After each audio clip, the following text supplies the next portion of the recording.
But let's go ahead and move on to this third topic of the day. We are talking Black Panther with some sketchy news that just, gets me quite nervous. We have this report right here from Entertainment Weekly. And again, guys, if you're watching this in the replay or the live, there's a link down to this article in the description box for you to read at your own leisure. And please let us know what you think in the comment section. But it goes on. Angela Bassett says there have been 5 versions of the Black Panther sequel script. I don't know. Yeah. Plans for the sequel went through a lot of changes in the wake of Chadwick Boseman's death.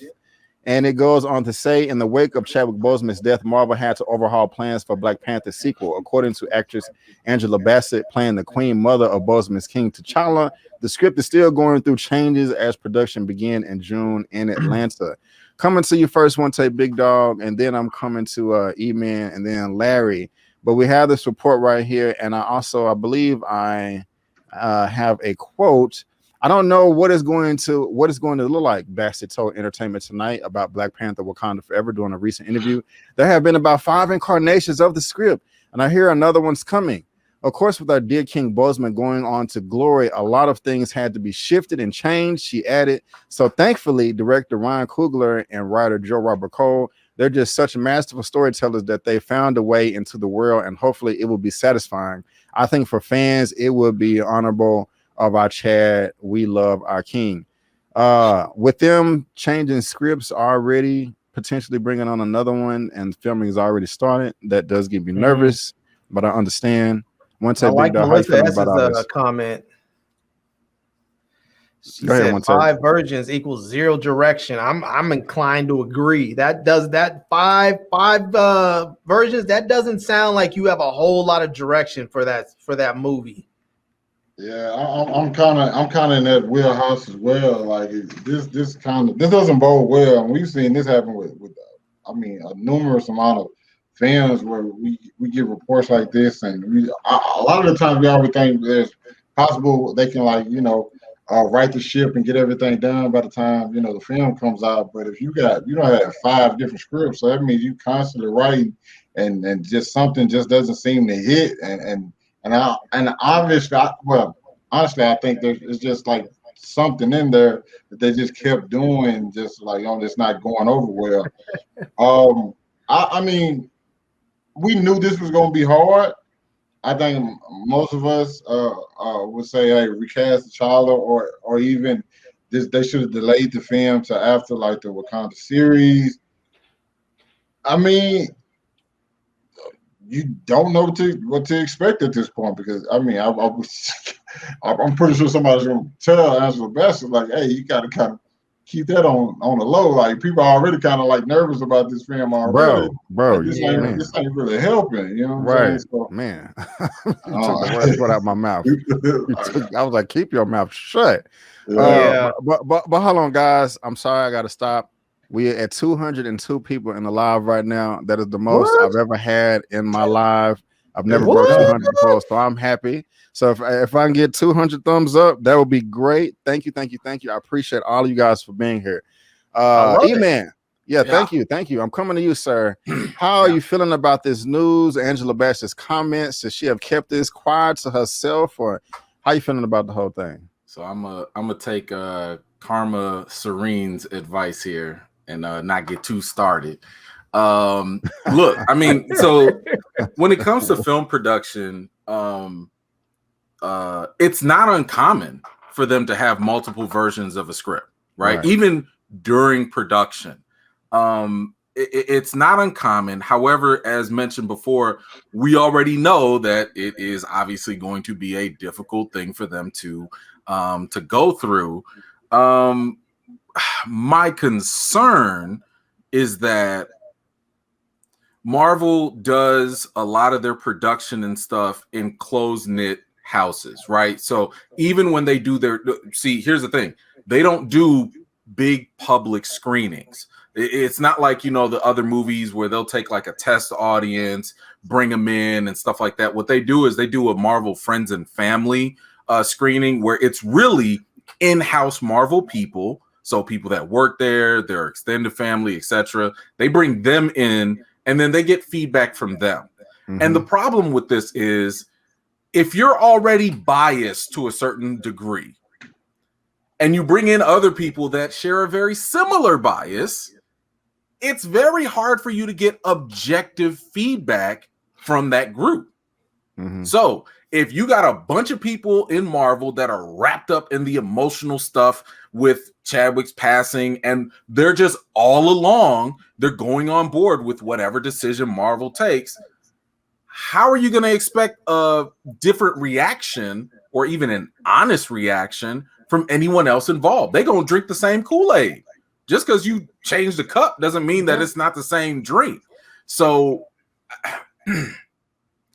I think that what they're doing right now, especially with Angela Bassett and her conversation about she don't know what it's going to be or whatever. I ain't really checking for that because I think that they've already made up their mind.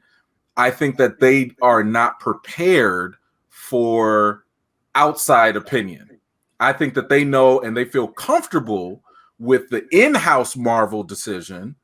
I think that they are comfortable with the fact that far too many people that are MCU fans, not familiar with the Black Panther franchise, are comfortable with whatever Marvel's going to give them.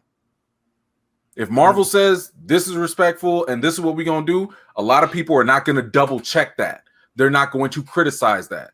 They're just going to go along with it and be like, all right, cool. If y'all say that's cool, fine. They're not going to actually look at the deeper ramifications. Again, if they were to kill off T'Challa, they're not going to think about all that. Marvel's going to throw all the money that they can into this. I already told y'all, I bet y'all they're going to give us Black Girl Magic. They're going to give us a whole lot of black folks. But what they not going to give us is the true level of black representation that this property does actually carry. And that's going to be a big worry. I still am not on board with the idea of making a big blockbuster movie that's following up huge expectations with world building and supporting characters. That's what the Disney Plus shows do. Every Disney Plus show we've seen expand the world, expand the MCU, built up a certain character. Shuri could have been built up in a Wakanda series, just like Falcon got built up and then got a movie to be Captain America, just like Loki is getting built up and then maybe later get a movie. Like, I don't know. Like, I'm nervous. I think they're going to do enough to appease regular MCU fans, casual ones, but I'm nervous. Do you have? I I hate to. Well, yeah, I don't hate to challenge you. I want to. I feel like I need to. Do you have any insider information on that? And also, when you said that they do, I know they do the fans and family thing for all films. Mm-hmm. Then they'll do the regular tests. But correct me if I'm wrong. Did you say that they only did a friends and family screening for the first Black Panther, and they're going to do that again for part 2 and not get a regular testing, audience thing? That's a horrible idea, in my opinion, if that's true. No, that's actually how Marvel does all their films. So yeah, I do know that. I have a friend of mine that actually works in the industry who does a lot of the tests and stuff. And they don't do Marvel films, because Marvel does their own thing. You're saying they don't do regular test screenings, is what you're saying, right? Because there are companies that do test screenings for the studios, correct? However, this company that normally does these test screenings, they're not doing Marvel movies, which means Marvel does their screenings in-house, by themselves. Okay. Matter of fact, Kevin Feige just admitted to this. If you go to Rotten Tomatoes, there's a video of Kevin Feige talking about representation. And he talks about that. Like, they just dropped this like 3 days ago. He just talked about how, we have family and friend screenings, with people that we trust, people we know won't talk about it. And that's how we, gauge our screenings and stuff. So, but that's not even, the test screenings aren't even my issue. My issue is more so the fact that they go into a bubble whenever they go into production on things. They go into like their own remote little area. They are like cut off. It's almost like jury duty. You know how you can't listen to the outside world or whatever. And they do whatever they do. That's why when they come out their bubble and they hear stuff like, let's say with WandaVision, and everybody's like, oh, Mephisto, oh, this. And the people, the directors and writers like, dang, we ain't never even thought of that. Because they don't listen to the outside world. They too busy in their bubble doing their own thing. They don't even have time to listen to what the fans might be saying unless it was something that was said like years earlier. So that's why I'm very concerned about Black Panther coming up, because I don't think they've had time to hear how other fans are feeling about the potential of killing off T'Challa and what it could mean down the road. I think they're feeling safe and they're feeling comfortable, even though they are in their emotions, and I understand that. But it's a tall order. It's a tall order for them right now. I agree, Larry. Before I come to you, real quick, this last quote right here that I have. I wanted to bring up if I can find where I'm at. I don't think I can find it, but yeah, here we go. As a production commenced at Atlanta's Pinewood Studios, Feige released a statement saying it's clearly very emotional without Chad, but everyone is also very excited to bring the world of Wakanda back to the public and back to the fans. We're going to do it in a way that will make Chad proud. Larry, what do you make of all this, sir? I think they have a very, very easy option here to make this movie fantastic. All they have to do is just say, hey, Wakanda is sort of in turmoil because they're being attacked by this external force, and they're not a group, they're not together. Wakanda's sort of, the tribes are sort of fighting amongst each other. They need a strong king to unite them, and here comes Killmonger right back there as the uniter, the liberator that he was, to unite the tribes of Wakanda, fight that outside source, and then go and liberate all of the oppressed peoples of the world, and let him take his rightful place on the throne. Killmonger forever, Wakanda forever. All right, man. That's it right there. Tell me that story would not be dope as hell. Tell me that story would not be dope. Wakanda forever. Hey, I'm not mad at you. It will be nice. We got a couple of super chats in here. Let me find them real quick. Everything all right. So we got Ocean's Truth and Wisdom. The shocking / surprising thing is Black Panther 2 will be Lupita Nyong'o's as a new Black Panther. Number 2, classic Loki isn't dead. He is behind everything. I agree that he's not dead. Behind everything, I don't know. But Lupita may be the next Black Panther. We're just gonna have to see. Now, here's the thing about Lupita, right? Hold on. We got another one. Dang it! It's Buzz 703. I'm late to the live stream. Hello, y'all. How you doing, Buzz? Thank you so much. That's not the one. Thank you, Buzz. I appreciate it. That's not the one. Here we go. We focus on Marvel, but if Ryan says recast or I'm out, they will wait. Vil Superb, $5 We focus on Marvel, but if Ryan says recast or I'm out, they will recast. Oh, okay, I see what you're saying. Let's hold him accountable. 2, he has power. Does he have the balls to use it? That would be nice, Vil Superb, but I really don't think that Ryan has that much power. I don't think he said either we're recasting or we'll all walk. I think that I'm like, okay, well, we'll see you later. I just it would be nice if that happened, but let me go ahead and do this for all those super chats, you guys, for all 3 of you.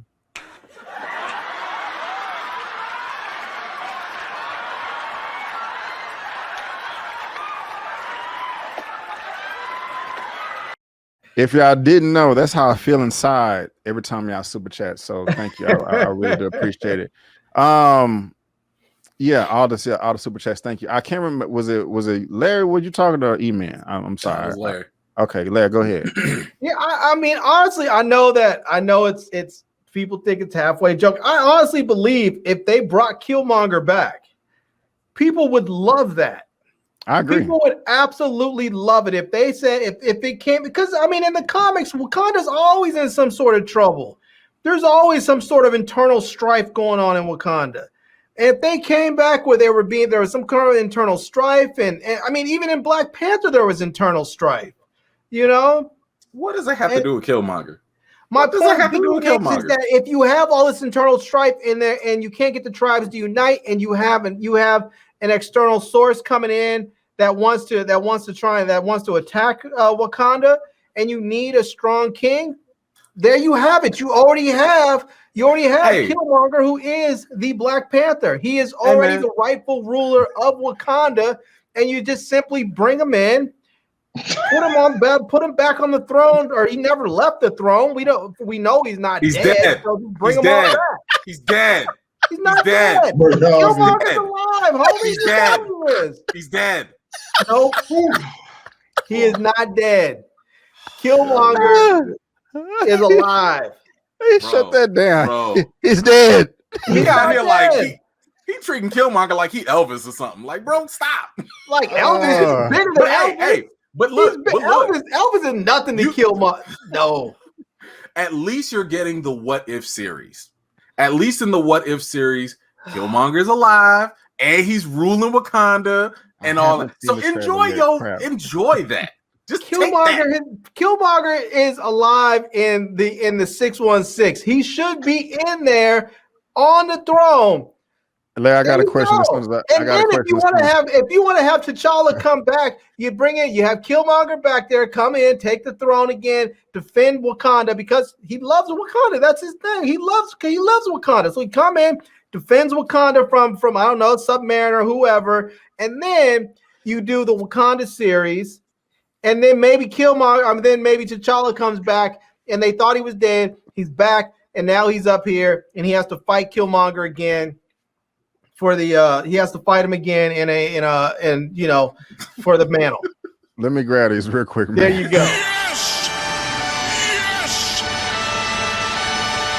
Pound the payment, $5. Larry. I love your enthusiasm, but come on, Eman, you are hilarious. Be holding together, Big Dog. Fix your face. This is hilarious. And then we got another one from Rem Stevenson.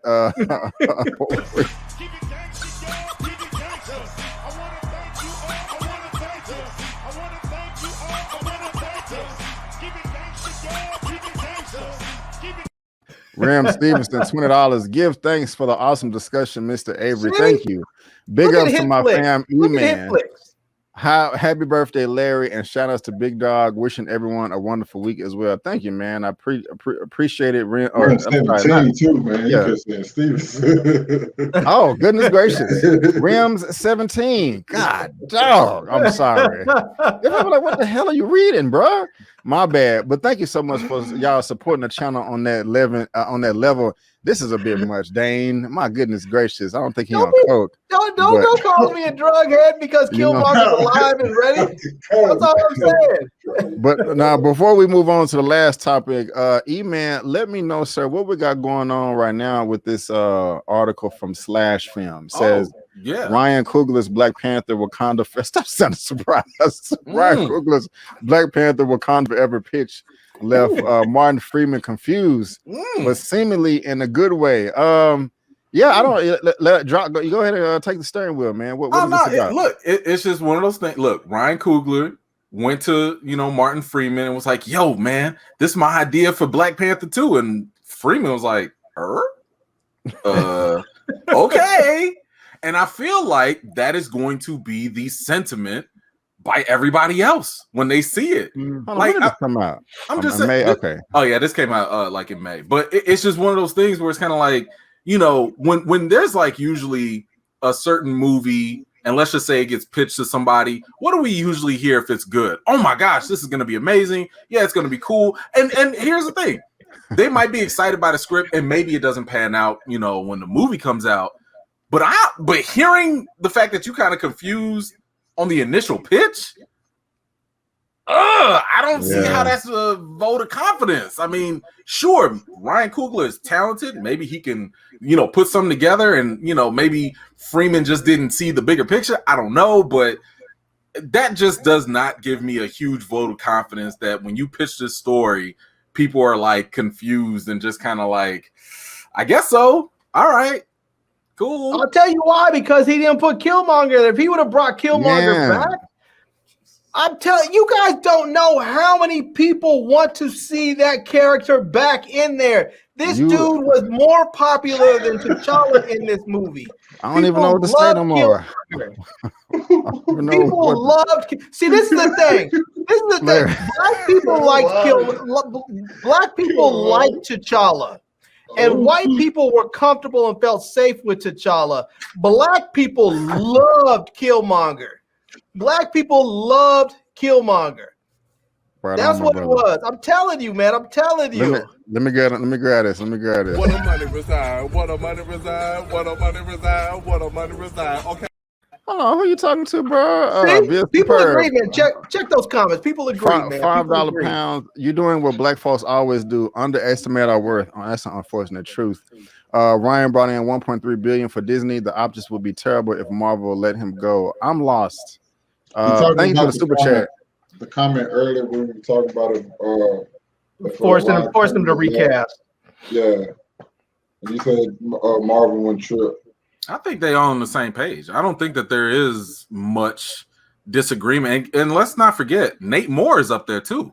You know, Nate Moore is an executive producer, like the only black executive producer in Marvel, and he was like the main one pushing the first Black Panther movie. So, you know, I think that they've all talked themselves into the idea that, you know, maybe not recasting is the right way to go. You know, because I mean, if there was disagreement, I think at this point we would have heard about it. So I think it would have been easier to recast if they would have pushed the movie to the other side of the Wakanda series. For sure, which is what they should have done. If you're going to talk about this next movie is going to be about expanding Wakanda and all the supporting characters that, by the way, no one has spent any time with. We don't know this Shuri. All we know is that she's really smart, or the smartest woman in the world, person in the world, and she says like funny little jokes here and there. That's all we know. Here's one thing that we do know about women everywhere: that smart women love bad boys. And who is the baddest boy in Wakanda but Killmonger? You have the dynamic duo right there. Going somewhere. He had me. I was like, you Larry about to come with him. Bro, he got me good with topic number one. He got me good too. He got me. I came here to bring some balance, but Larry must have like all six Infinity Stones. Let's go ahead. He got the reality stone. He's just like changing it. Well, before we move on to the last topic, guys, I just want to give you I got the wrong banner up my phone. I just want to remind you guys again that there's a link to this article down in the description box. If you want to read this at your own leisure, you can do that. And before we go on, I just want to say seriously, that I do hope they recast T'Challa at some point, and Killmonger still is the rightful ruler of Wakanda. No. I think the most you're gonna get is a flashback or the spiritual, vision. I think they know that people like Killmonger, and that is what they'll give him. Is they're gonna turn him into Yoda? A vision, yeah, well, maybe. Like somebody's gonna have a spiritual vision. They're gonna go to that Panther realm, and Killmonger is gonna be there. But we don't have enough time to explain why bringing Killmonger back is a problem. So right.